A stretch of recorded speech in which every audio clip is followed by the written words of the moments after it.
Hello, welcome to Baltic World, the premier channel discussing news and important issues facing Northern, Central and Eastern Europe. My name is Crispin, and today I'm going to discuss the interesting subject of Latvia's large ethnic Russian minority. In a country of over 1.8 million people, 1.1 million are ethnic Latvians, and 440,000 are ethnic Russians. In fact, 28% roughly of the total population of Latvia are ethnic Russians, and around 33 to 35% of the population speaks Russian at home. That is more than the ethnic Russian speakers in the country. And this plays out in very surprising, interesting, and quite dynamic political, legal, and social ways. And we'll go into it in some depth. One of the interesting things about it is that the ethnic Russians have a political party that claim to represent the interests of all Russians, the Harmony Party or Social Democratic Party. And they consistently perform the best in all the polls. In the last election, they got some 28% of the vote, more than any other political party, but they're never in government because the other political parties do not cooperate with it. So it is a significant contrast in voting rules between, say, Latvia and a country like Australia or the United States or the UK. In Australia, we have single-member electorates in our lower parliament. So where I am geographically, there is a local parliamentary member who I will vote for or against. That parliamentarian will be a member of usually a major political party, either the Conservative Liberal Party or the Labor Party. And the largest majority party of those two parties will form a government. And so it's similar to the United States, where we've got Democrat and Republican, or in the UK, where you've got sort of Tory and Labour. This means it's rare to get a minority government. The voting system is such that you usually get one party with a massive majority. It is from within that party that you get all the ministers and the government and the prime minister and all of those high-level office holders. We also have a second parliament called the Senate, which is voted on proportional lines with allocations of each federated state. And that is quite a powerful upper house body. But you don't have that in Latvia. You've just got the one parliament, the Seima, and that is voted on entirely on a proportional basis. And proportional representation has positives and negatives. The positive is that it's quite equitable in terms of the distribution of vote and the number of parliamentary seats. So if you've got a party that, say, is a Green Party and it gets 10% of the vote, well, you'll end up with 10% of the seats in the parliament. It does mean that the party itself decides who will sit in the parliament. So who gets the number one spot, the second spot, and so forth. And then you basically run down the list in terms of your allocation as to who gets to sit in the parliament. So if you've got a party that swings between, say, 15 and 25% of the vote, but you're always in the number one spot on the party ticket, well, you're never going to be voted out of office. And that's arguably one of the drawbacks. It can be very hard to get rid of some people if you find that they're very unpopular with the electorate. If they're good at their internal party politics, well, then they will always have a seat at the table. And indeed, it might even be hard to get rid of them from government if they are very good, or their party is very good at negotiating with other political parties in order to form a government. So, for example, let's say your party's got 10% of the vote this time, but had 20% last time, but you could negotiate with other political parties that did better in order to form a part of a coalition, then you will also get into government that way. And then finally, the drawback of proportional systems is that it's only as strong as the coalition that is formed. So let's say you form a government comprising 7 different political parties, some from either end of the political spectrum. You know, you might have an anti-immigration nationalist party and then like a pro-liberal Green Party that doesn't believe in state borders, pro-EU. Then they might not agree on anything, and eventually the coalition dissolves. You see this problem in Israel recently, where Benjamin Netanyahu's coalition kept collapsing. They sent the Israelis back to the polls constantly. And so politically in Latvia, this is a perennial challenge. But because no one will agree to do deals with the Harmony Party, it keeps the rest of the political parties in a sort of stable coalition. If you've got 28% of the vote going to one political party, but everybody else agrees not to deal with that party, then it basically guarantees that everybody else has to cooperate in order to form a government. And that means that the election cycle in Latvia tends to be pretty stable, where the same people get re-elected over and over, not just for the parliament, but also for the governing ruling body. And that's one of the drawbacks of having a party that no one else will deal with. Now, before I go on, I do think that the Harmony Party contributes significantly to that ostracism. It might have changed, but the latest news that I could find was that the Harmony Party still deals with the United Russia Party under Vladimir Putin, that they have an ongoing dialogue, mutual cooperation, mutual exchanges, and so forth. They have a formalized party-to-party relationship. And given that the Russian Federation is not exactly a partner of Latvia, it's a very bad look from a national perspective for the Harmony Party to be engaging with the United Russia Party, particularly when the Harmony Party claims to be an ethnic-based party. That is, they represent the interests of the Russians. And given also the fact that the whole issue of Crimea and eastern Ukraine was about Putin's Russia claiming that they had a right to look after the interests of ethnic Russians wherever they are, the fact that you've got a major political party in Latvia dealing formally with the Russian government is an extraordinarily bad look for that political party when it comes to national cohesion. So it doesn't surprise me in the slightest that other political parties have agreed not to deal with it, but it does remove power from the Latvian voters. One, that the voters of Harmony themselves can never see their party in government, and that may be true at a party level, but I'm sure there are members within that party or representatives within that parliament of that party who are good people and are loyal Latvians, and they would be quite capable ministers. I think that they deserve representation. And secondly, if everyone else is agreeing to not deals with Harmony, then it means that it's very hard to create whole new oppositions and coalitions, because you've only got 72% of the parliament to work with. That means you might be able to exclude one other party or two other really minor parties, but otherwise you're going to have the same people in government all of the time. That is, you don't really have much space to negotiate a government that's going to maximally deliver on the political interests of each voter, if that makes sense. So that's an interesting thing at the political level. Then there is the kind of national cohesion level, and this is where the language subject gets really interesting to me. So there was a law passed, well, actually in 2012, there was a referendum on whether or not to make Russian the second official language of Latvia. And now it did not pass, roughly along ethnic lines. It voted yes and no, and Latvian was named the sole official language of Latvia, although the other official languages of the EU could also be used in various circumstances. In 2018, a new law was passed in Latvia to prohibit the use of Russian in any school. It was going to be implemented progressively, 2018, 19, 20, and this year, so that nobody in schools anywhere in Latvia could speak any language other than Latvian when they were being taught in the school.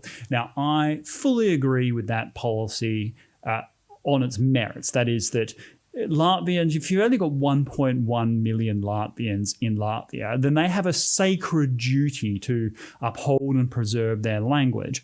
The second thing is that you want to have a minimal amount of segregation within the classrooms and within school system, right? So if you've got a whole bunch of ethnic Russians and a whole bunch of ethnic Latvians, and Latvia as a whole doesn't have a good relationship with Russia, then one of the good things you can do is to have everyone speaking the same language in the classroom wherever they are. So you've got ethnic Russians and ethnic Latvians studying side by side, socializing together, getting married together, like all of this stuff where they've got a whole national identity under the whole Latvian umbrella, irrespective of whether or not they're ethnic Russian or not. So that is a good thing as well, provided it's not implemented in a prejudicial way. And sometimes the Latvian government can take things too far. So, for example, in April, the government decided that they weren't going to publish any health information, any vaccination information, access to COVID information in Russian. It was all going to be in Latvian. And that is just spectacularly counterproductive. If you're trying to implement public health measures, you want it to be in the vernacular that people can understand, regardless of whatever political policy or message you're trying to send out. If you've got a lot of people who speak Russian at home, whose Latvian may not be that strong, but you need them to comply with health directions, well, then you obviously publish it in the language that they are best accustomed to, which is Russian. And that would be true for any country in the world. Like Australia, for example, obviously English is our primary language, it's our official language, but we will translate health information into Tamil and Cambodian and Filipino and whatever other language is spoken in Australia, because we need to get as good health information from the government to the recipient in the greatest degree possible in the way that they can understand. So sometimes politics can inject itself into pragmatism in a way that's a little bit dangerous. And that's where I think ethnic Russians can feel like second-class citizens in their own country. And the Latvian government needs to take care to avoid that whenever possible, because ultimately the views among the ethnic Russians of Latvia very wildly. It's not just this, they're ethnic Russian, therefore they support the Russian Federation, they want to secede from Latvia and join Russia. No, that is not the case. What we have is a diversity of views. Some people will fully support Vladimir Putin, think he's a great leader. Some people will say, yes, Crimea is definitely part of Russia, but they themselves would see themselves as Latvian, irrespective of what language they happen to speak at home, irrespective of what other views they might have of Putin. And while other ethnic Russians would say that the European Union is absolutely reflects their ideals and values of Western liberal democracy, freedom of the individual, freedom of speech, and that the Russian government is a threat to all of those things. And even though they themselves are Russian and might be really proud of their Russian heritage, Russian music, Russian literature, they don't approve of the actions of the Russian government. And I think that is a perfectly nationalist Latvian position, regardless of one's ethnic or cultural heritage. So people have to be very careful about ascribing to large groups of people a uniform political view based upon their immutable characteristic, of this case being an ethnic Russian. It's just something that I think we really need to keep in mind. So on the one hand, you do want to break down segregation and silos to create mutual understanding within a country, and codifying and applying Latvian in the broadest possible way in the education system and so forth is a great way to do that. But when you implement it in a prejudicial or non-pragmatic way, then you might get some blowback from that community. You might actually be counterproductive for what you're trying to achieve. So on the one hand, as I said, the health advice, the medical advice, getting you don't want to undermine the efficacy of your vaccinations, and then on the other hand, things that might be considered prejudicial specifically towards the Russian populace. That is, they've introduced a law that says private colleges can't teach in Russian. You go, okay, well, that makes sense. It's consistent with the other laws that you want it all to be in Latvian. But when you allow the other EU languages to be taught at private colleges, but specifically not Russian, then you're kind of hiding behind a legal fiction a little bit. You don't really want to do that, in my opinion. And the reason I say this is that Australia has huge ethnic minorities as well. Like the second most populous language in Australia is Mandarin, China.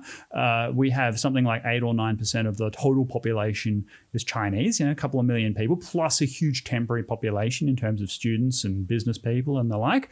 And I don't think anyone considers in Australia the thought that these Chinese Australians would be anything other than completely patriotic national Australians. But there's a difference, and that difference is that we don't have ethnic political parties. The voters, if we look at the voting patterns of Chinese Australians, they're at every part of the political spectrum. They tend to lean a little bit conservative, because we have, they have a strong emphasis on hard work, education, doing well at school, succeeding in the workplace, long work hours, very industrious. It's, just obviously massively generalizing here, but this is the broad view. I think that the Chinese community itself would describe itself that way. And so, individual freedom, rule of law, reward for effort, those are sort of conservative viewpoints. So they tend to skew conservative, and it's the Australian conservatives that are the most anti-China. So we don't have that issue to the same degree. It's not to say that some Chinese Australians are not pro-Communist Party. Of course, that would be the case, but we would say that as a minority. And I would argue that by and large in Latvia, the ethnic Russians, if given the chance, would be just pro-national Latvians, right? That if you implement policies to encourage the speaking of the Latvian language, but also recognize the value and contribution of a Russian minority, then you can actually include everybody under the Latvian umbrella. So what I would like to see is to continue to advance policies in infrastructure and issues that are Latvia-centric, that you've got not only Latvian language, but Latvian holidays, Latvian music traditions, Latvian pagan traditions, and so forth, all implemented throughout the country, but also specific programs recognizing, validating, and appreciating the contribution, the actual contribution that ethnic Russians make to Latvian culture and society. Maybe like a Russian Latvian Appreciation Month or something like that, where you've got Russian traditions that are played out in Latvia that aren't perceived to be a threat to the Latvian social harmony, but in fact, are broadening the church of what it means to be Latvian, that allows them to be included. And what you really need to do is to make sure that the Russian Latvian population feels Latvian and that they don't have any desire to have grievance against anyone else or the EU or the ethnic Latvians and have them appeal to the United Russia Party in Russia for support or anything like that. That's just too dangerous. And therefore, I also don't think political parties in Western liberal democracies should be representing the interests specifically of an ethnic minority group, unless it's a very small minority group. So, for example, in Lithuania, you've got a political party that supports the Poles, and it represents the interests of the Poles. But the Poles are a small minority, and therefore, to have them as a voting bloc, it's more just like reminding people that they have an interest, a stake in the country. But if you've got a major minority that's a significant percentage of the whole country, then they shouldn't be a subgroup with their own political representation. There should be all the major parties within Latvia vying for the Russian Latvian vote, with that vote being divided among the major Latvian parties. Because there are so many ethnic Russians in Latvia, it's kind of silly to describe them as a minority group. They're part majority. So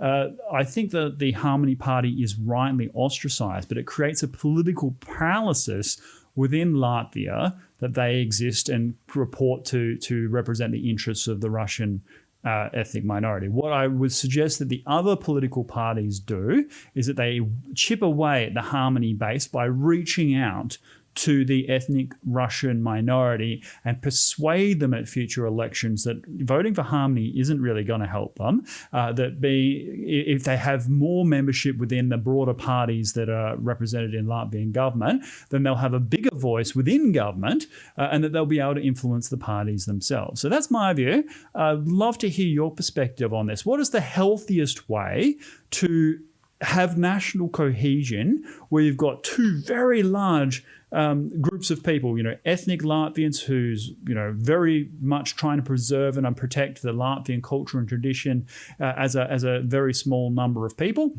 And then a large ethnic minority position where there's a large number of Russian speakers within Latvia. I mean, what's the best way forward for this? Now, I don't have the answers. All I know is that it's unhealthy to have a politics which is divided across ethnic lines. I don't think for a country that is a good thing to do.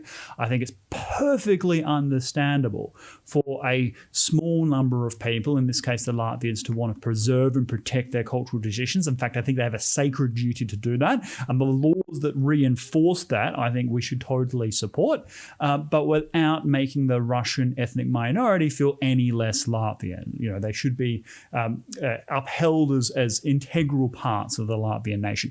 That's just my outsider's perspective. I would love the Latvians to give their view. I'd love Russian Latvians to give their view, ethnic Latvians to give their view, everybody else to give their view on this subject. I don't have the answers, but I think it's an interesting subject that I like to tease apart. If you found value in this, please like and subscribe. Consider sharing these videos to a broader discussion, and I will see you next time. Goodbye.